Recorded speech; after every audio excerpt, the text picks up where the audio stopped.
Hello दोस्तों, नमस्कार। कैसे हैं आप लोग। आज है 24 दिसंबर 2021 और 24 दिसंबर 2021 अभी तक के जितने भी सुर्खियों में प्रश्न बने हैं उन सारे प्रश्नों पर डिस्कशन करेंगे। पहला प्रश्न है, हाल ही में पाकिस्तान, ईरान और तुर्की को जोड़ने वाली मालगाड़ी ने कितने वर्षों के बाद परिचालन फिर से शुरू किया? तो कितने वर्षों बाद शुरू किया? लगभग 10 वर्ष। 10 वर्ष से भी ज़्यादा हो गया। तो ये भैया लाइन कहाँ से कहाँ तक जाएगी? पाकिस्तान, पाकिस्तान से होते हुए ईरान, ईरान से टर्की जाएगी। ठीक, जब टर्की जाएगी तो आप लोगों को ये भी पता होना चाहिए कि पाकिस्तान के प्रधानमंत्री इस समय कौन है? इमरान खान। और ये देखिए, हम आप लोगों को मैप दिखाते हैं कि ये पाकिस्तान का क्या, ये देखिए, ये यहाँ से गई हुई इस्लामाबाद होते हुए। ठीक, ये यहाँ से होते हुए गई है, क्वेटा होते हुए ये ईरान पहुंच गई, ईरान के तेहरान होते हुए, और ये टर्की में या टर्की के इस्तांबुल में पहुंच गई। ठीक, ये मालगाड़ी है। इसमें क्या होगा कि पाकिस्तान के 1990 किलोमीटर लगभग पाकिस्तान में चलेगी, उसके बाद में ईरान में 2603 किलोमीटर चलेगी और टर्की में 1950 किलोमीटर चलेगी। टोटल इसकी अगर डिस्टेंस की बात की जाए तो लगभग 6543 किलोमीटर की दूरी है। ठीक, तो इससे क्या होगा, कनेक्टिविटी बढ़ेगी। क्योंकि देखो, ये जो हमारा टर्की है, ये वाला हिस्सा है, ये यहाँ पर कुस्तुतुनिया, इस्तांबुल और टर्की, आप लोगों को पता होगा ये एशिया और यूरोप दोनों महाद्वीपों में पड़ता है, जिस कारण से मालगाड़ी द्वारा एशिया से यूरोप का रास्ता सुगम हो जाएगा। अच्छा, आप लोग अगर देखेंगे तो यहाँ पे जैसे ये हमारा ये ईरान है, ये और ईरान पर ही हमने चाबहार बंदरगाह पोर्ट का यहाँ पे विकास किया हुआ है। और अगर आने वाले समय में हम लोगों को यहाँ से इसकी भी कनेक्टिविटी मिल सकती है, तो हम लोग भी यहाँ से ऐसे सीधे जा सकते हैं, यूरोप को डायरेक्ट माल भेज सकते हैं। ठीक, तो क्या कह रहा है, इकोनॉमिक कॉरपोरेशन ऑर्गेनाइजेशन, ठीक, ईसीओ द्वारा इसको किया गया है। ये इसके पहले भी चलता था, लेकिन काफ़ी समय पहले इसको बंद कर दिया गया था। क्या कह रहा है, the economic cooperation organisation ECO is a multi governmental organisation which was originally established 1985 by Iran, Pakistan and Turkey. इसकी स्थापना कब हुई थी? 1985 में हुई थी।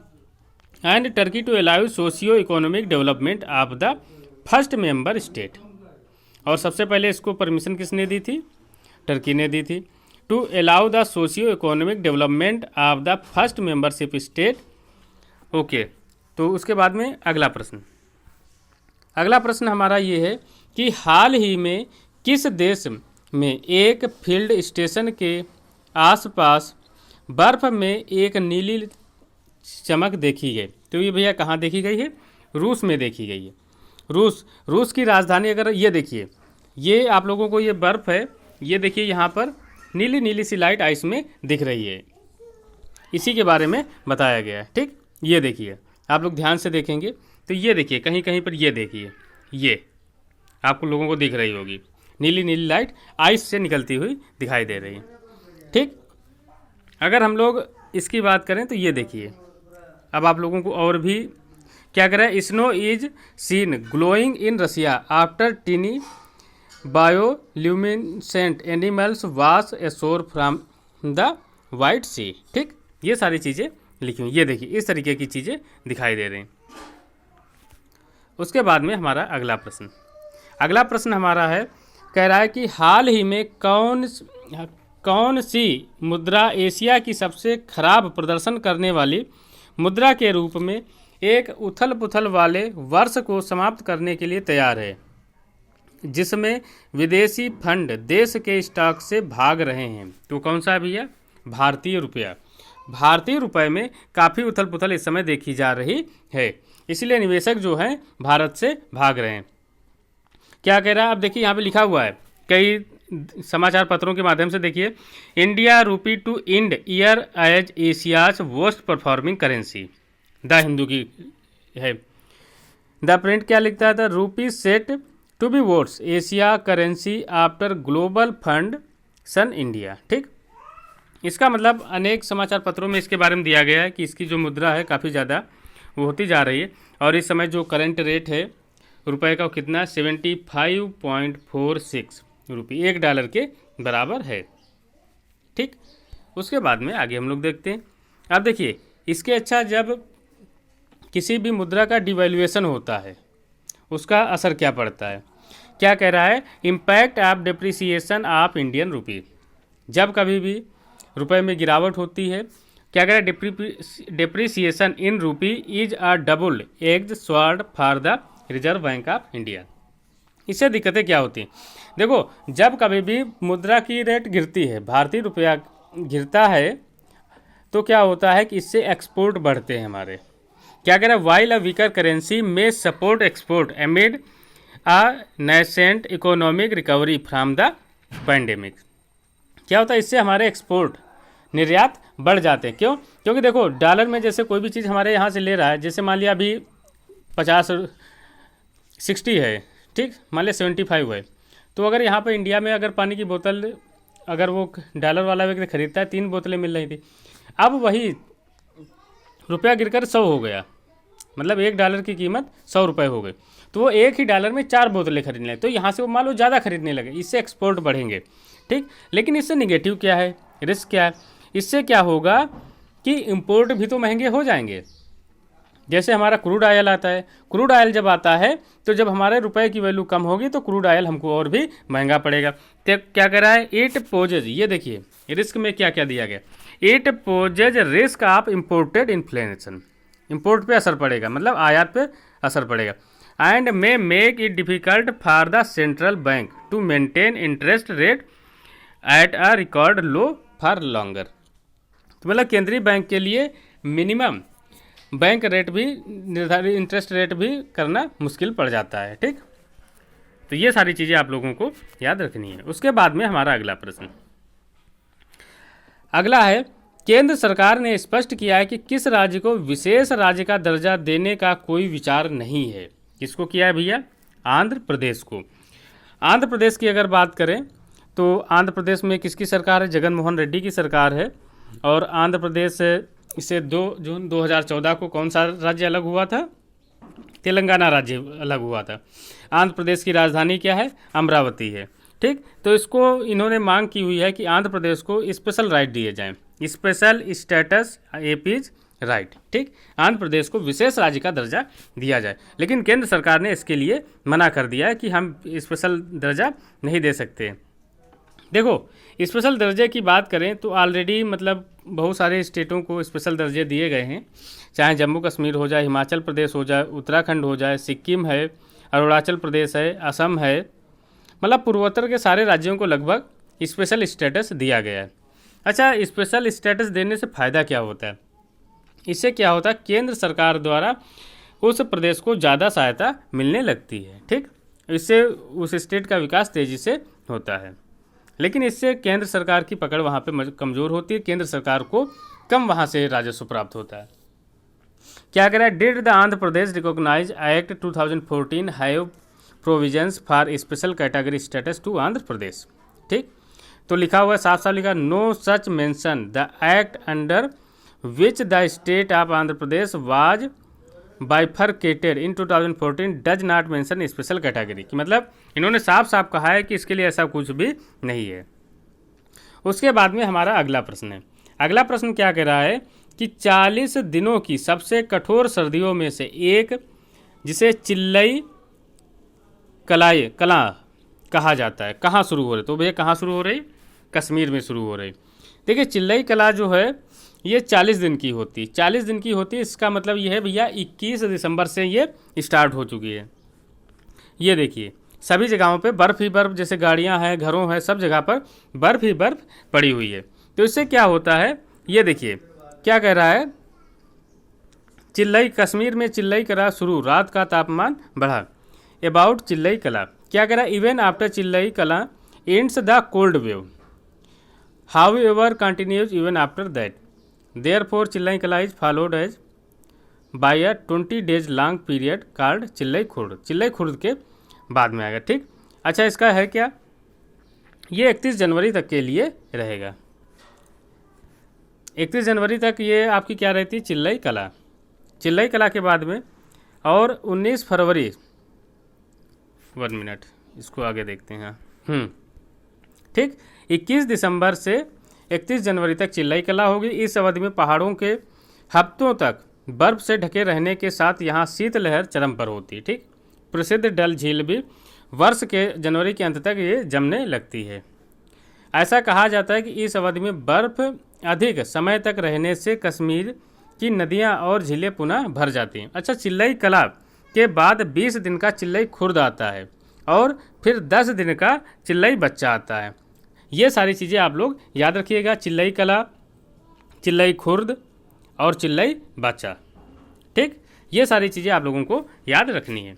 उसके बाद में हमारा अगला प्रश्न क्या कह रहा है, हाल ही में किसे राजस्व लाभ और बाजार मूल्य के हिसाब से भारत का सबसे बड़ा कारपोरेट विजी की न्यूज स्कोर रैंकिंग में सबसे ऊपर रखा गया? किसे रखा गया भैया? रिलायंस को। ठीक, क्या कह रहा है, Reliance is India's most visible corporate in media विजी की रिपोर्ट। ठीक, तो ये इसमें इतना ही था। उसके बाद में हमारा अगला प्रश्न है, क्या कह रहा है, हाल ही में किसने CII द्वारा सबसे नवीन संस्थानों में पहला स्थान हासिल किया है? तो किसने किया है? IIT रुड़की ने हासिल किया है। ठीक,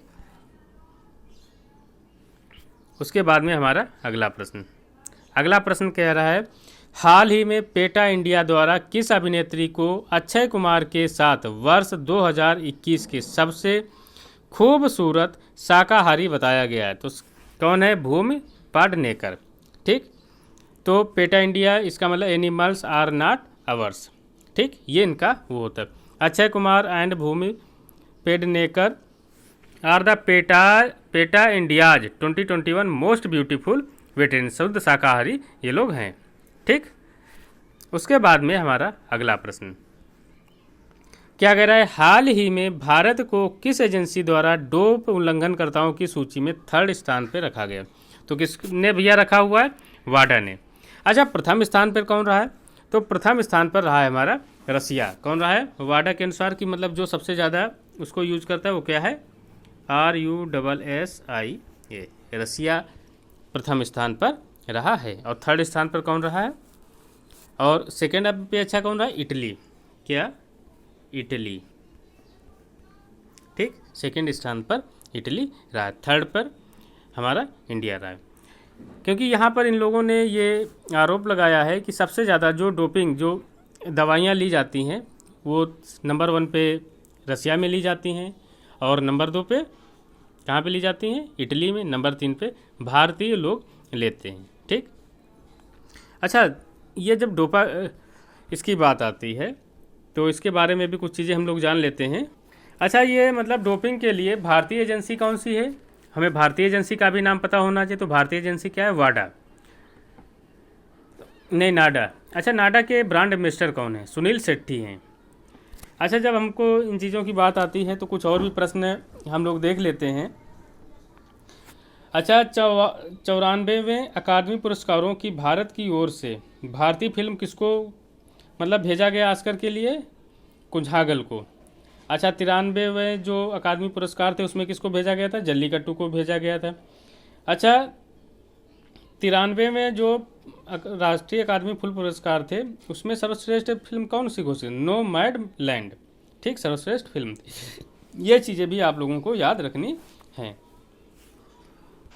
उसके बाद में हमारा अगला प्रश्न क्या कह रहा है, हाल ही में किस राज्य की सरकार 1 करोड़ अंतिम वर्ष के कॉलेज छात्रों को मुफ्त स्मार्ट टैबलेट वितरित करने की योजना बना रही है? तो कौन भैया बना रहा है? यूपी सरकार। यूपी सरकार बाबा जी की सरकार है। और यहाँ पर यूपी के सीएम कौन है? यूपी के सीएम आप लोग कमेंट में लिखा करें। यूपी के सीएम भैया हैं योगी आदित्यनाथ। अच्छा, राज्यपाल की बात करें तो आनंदीबेन पटेल।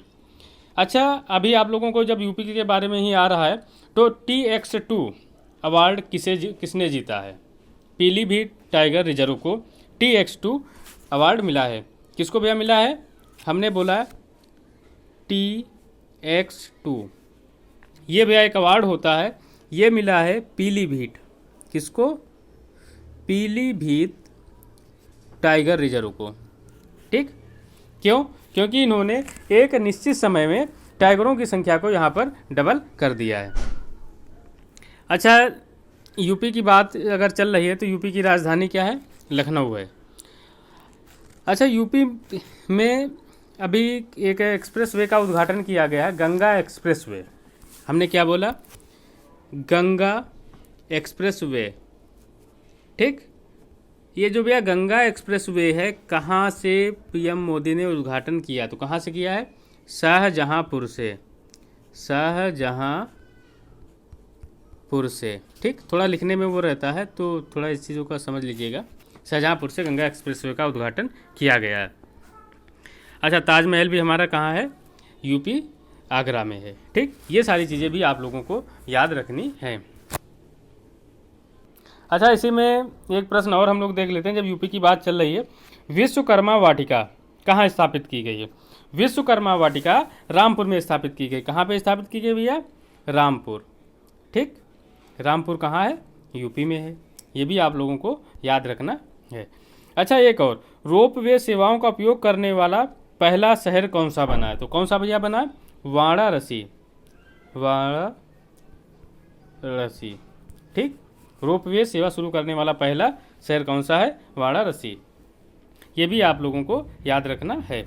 उसके बाद में हमारा अगला प्रश्न ये है कि हाल ही में किस बैडमिंटन खिलाड़ी को 2025 तक BWF एथलीट आयोग के 6 नियुक्त सदस्यों में शामिल किया? किसको भैया शामिल किया गया? PV सिंधु को। अगर PV सिंधु की अगर हम लोग बात करें तो जापान टोक्यो ओलंपिक 2020 में PV सिंधु ने कांस्य मेडल जीता था। कौन सा मेडल जीता था? कांस्य मेडल। अच्छा, रियो 2016 में इन्होंने सिल्वर मेडल जीता था। कौन सा मेडल जीता था? Silver medal. अच्छा, PV सिंधु की बात आए तो PV सिंधु पहली भारतीय महिला हैं जिन्होंने ओलंपिक में 2 पदक जीते हैं। आपसे प्रश्न पूछा जा सकता है, ओलंपिक में 2 पदक जीतने वाली भारतीय महिला कौन है? तो कौन है? PV सिंधु हैं। ये भी आप लोगों को याद रखना है। उसके बाद में हमारा अगला प्रश्न ये है कि हाल ही में किस राज्य के मुख्यमंत्री ने जगन्नाथ रथ यात्रा को राज्य उत्सव का टैग दिया है? तो किसने दिया है भैया? पंजाब की बात आती है तो पंजाब के मुख्यमंत्री कौन है? चरणजीत सिंह चन्नी। ठीक, इन्होंने रथ यात्रा को, अच्छा, पंजाब की जब बात चली रही है तो क्या कह रहा है कि कार महोत्सव या रथ महोत्सव भारत में उड़ीसा राज्य में वैसे चलता है। ठीक, लेकिन इसको राज्य उत्सव का दर्जा किसने दिया है? पंजाब ने दिया। ये चीज़ आप लोगों को याद रखनी है।